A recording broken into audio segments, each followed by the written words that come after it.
My dad used to say at the dinner table, he'd say this, he'd say, "You're a man if you eat everything on your plate." Were you ever raised in that kind of a family? You're a man.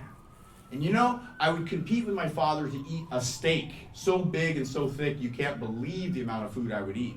And to me, that was being a man, being able to eat as much food on the plate as my father. And I also became quite severely overweight as my father suffered with. This is a picture, he's a little heavy.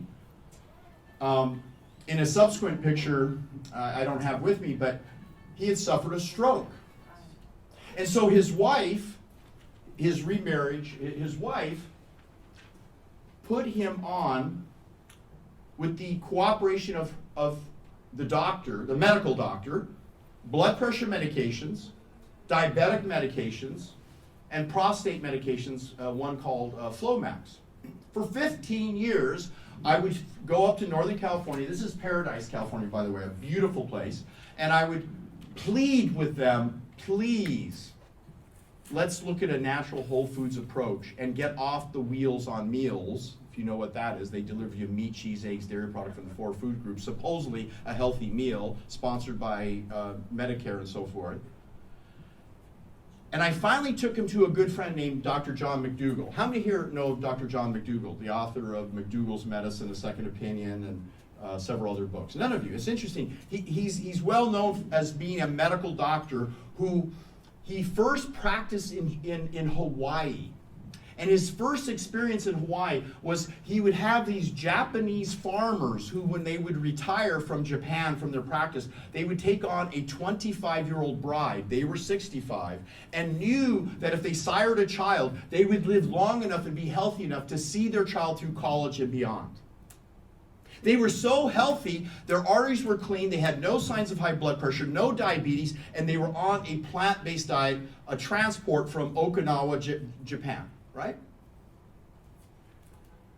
Well, I looked at my father and I said, "Dad, I would like you to hear Dr. John McDougall at a lecture." So I took him at an event like this in a room full of people. And at the end, I took him up to Dr. John McDougall and I said, "John," I said, "my dad's on blood pressure medication, diabetic medication, and prostate medication. What should he do?" And he looked at my dad and then he looked at me and he said, "Your father needs to follow your advice. He needs to get on a whole foods diet, exercise, and get off the blood pressure medications, off the diabetic medications, off the prostate medications, because they're not doing him any good and they will cause him more damage and harm than they are worth."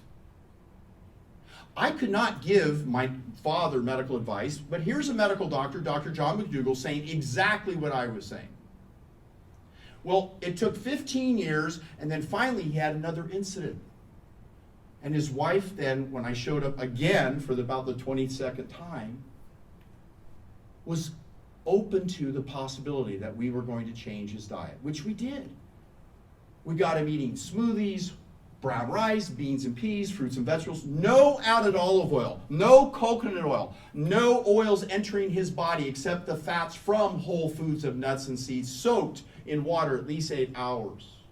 Avocados were okay. All whole natural fats, no processed fats or oils. Repeat after me. All olive oil and processed oils are harmful to your health, will cause heart disease, diabetes, and cancer. So I taught my father this. And within 10 days, his blood pressure came down to normal. Within 10 days, his blood sugar stabilized. Within 10 days, he was off blood pressure medications, off the diabetic medications. Within 10 days. Now, 3 months later, to this day, he's still off the drugs. And his stage 2 Alzheimer's, where when I first was meeting with him and he would repeat my name and he didn't know who I was, and I'd ask him questions and he basically had no awareness of where he was. On the blood pressure medication, the diabetic medication that screwed up his brain. Excuse my language in New York. And now he laughs at my jokes. He tells jokes. He's all there. And the highest level of intelligence is recognizing a joke. That's a joke on you, New York. Get it? So when we think about health, my dear father needed me, but I couldn't get through the programming of the TV commercials, the 4 food groups from years of us being raised to think meat, cheese, eggs, and meat, cheese, eggs, and dairy product is good for us. I couldn't cut through to his wife because she was sure the doctors were right. She even commented, she goes, Nick, she goes, the diabetic doctor, he's eating all the things the diabetic doctor said not to eat. He's eating potatoes. It's starch. He's eating rice. He's eating beans and fruit. That's all sugar. Wait a minute. It only becomes sugar after it breaks down slowly from 1,000 starch glucose molecules, and it goes down and it breaks down very slowly, entering your body at 2 calories per minute, which is exactly the amount of energy your body needs to sustain the brain.